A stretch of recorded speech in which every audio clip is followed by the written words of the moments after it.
This is Colin Dixon with nScreenMedia, and I'm at TV Connect 2016.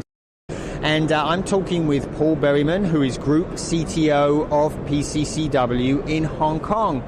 Paul, you gave a fascinating presentation this morning where you were talking about all of the services that PCCW has in market, but also that you're launching a set-top box. So I guess we'll get to the set-top box in just a second. Can you just give us a quick overview of PCCW and particularly the IP services IP video services that you have in market? Yes. So PCCW and its subsidiary HKT are the largest integrated operator in Hong Kong. By that I mean fixed network, broadband network, mobile network, pay TV network. So we've been doing pay TV for about 13 years now.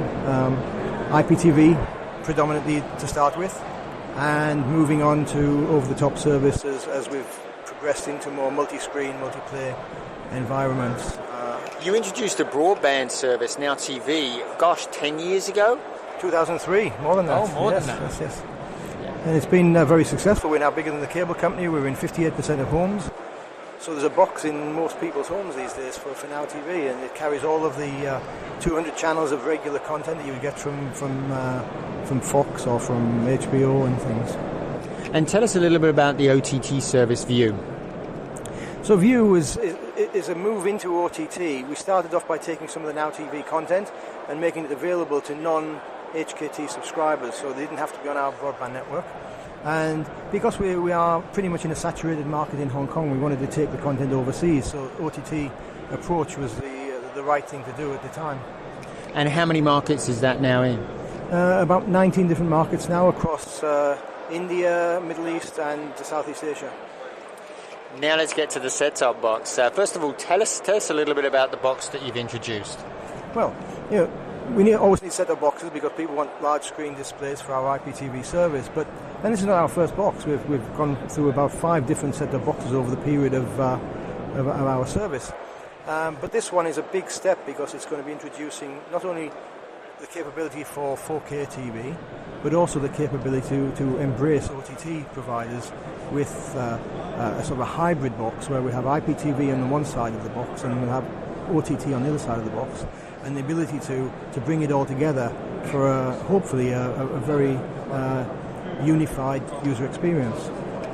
And so you've introduced this box. This is usually something that I would advise somebody not to do. Introducing a new set-top box seems counterintuitive, but you had a very specific plan for this box, right? So tell us what that specific plan was. Well, amazingly enough, the funding for this will largely come from the telco side of the business. We're using it as a vehicle to attract our customers to upgrade from the regular DSL services of 100 megabits or 30 megabits and jump up to the hundreds of megabits or gigabit services that we can provide over fiber. We now have fiber in 87% of buildings, 82% of those are already equipped up the building, these high-rise buildings in Hong Kong. And so we can provide those services very quickly, and we see the set-top box as the vehicle to try and attract people to say, oh, we want 4K, we want to get these OTT services. Let's have the highest speed broadband line and get the box provided for them. Now, one of the things that you're doing is something that I have been recommending that operators do. That is, you're integrating in OTT SVOD services like Netflix. Netflix is on that box, right? Yes, Netflix is on the box, and we expect that Netflix is just the vanguard, the first big one. But there's so many more coming along now with YouTube and with Amazon Prime, ESPN, lots of other over-the-top services coming along, and each one of them will have their own challenges. We found out ourselves that writing OTT apps is a complex thing to do because you've got so many devices, whether it's smart TVs, smartphones, tablets, set-top boxes that you have to keep rewriting those apps for. We want to try and streamline that for the content providers by saying, look, we're in 58% of homes. Go on our box, you only have to do it once for more than half the population. Now you have 3 different engagement models that you offer to those SVOD providers. Just walk us through what those 3 are. So the way we're trying to position it is that we want this to be the only box you'll ever need in the home. Not only is it IPTV, not only is it OTT, but it's also got digital terrestrial capabilities built in as well. so that once that person is set to that box with his remote control, he doesn't need to change the configurations of his TV.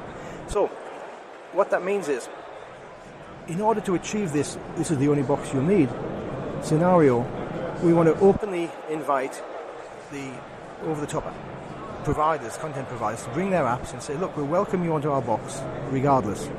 No charge, no whatever, you can be on that box, because we don't want the customer to buy any other box.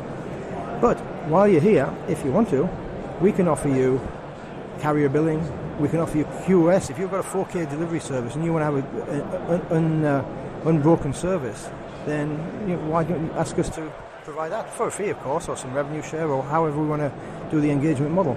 Once we have that, we have vast amounts of customer data, whether they're fixed, broadband, mobile data, viewership data, channel data. We can start to help those customers to do, those content providers, to do things like ad insertion or other types of value-added services because of that relationship. So that gives us the second engagement model. First one is just anything. Second one is where we provide value-added services to the content provider. But the third one, which we would really recommend to them, is to become an integrated part of the whole pay TV experience. So the sharing, the capabilities of the search, navigation, recommendation, so that at the end of the day, customers don't have many subscriptions to many different OTT services and find that they've actually duplicated a lot of their subscriptions. And you also have a pretty clever direct sales model for this box as well, right? Well, yes, this is the first box where we've actually used a high street brand like Samsung to take that box out and make it available not just through our own shops, but through any other electronics shops in Hong Kong, so that the customers can then buy the box just for their own OTT apps and forget about us in the initial stage. They don't need to be on our network. They can take it home, but if they do get a problem, then we can pop up some little advisory on the screen that can tell them that, look, call us and we'll help you to fix it. That's a great plan. So not only can you capture people by directly marketing to them as they're your subscribers, you can actually capture people by getting them to buy the box to do the OTT that they want to, and then pulling them in that way. So that's a pretty clever strategy. Yep. Yeah. Well, Paul, this is fascinating. I hope you'll come back and tell us how you did with the box. Maybe at next year's TV Connect. I hope so. Thank you. This has been Colin Dixon with nScreenMedia.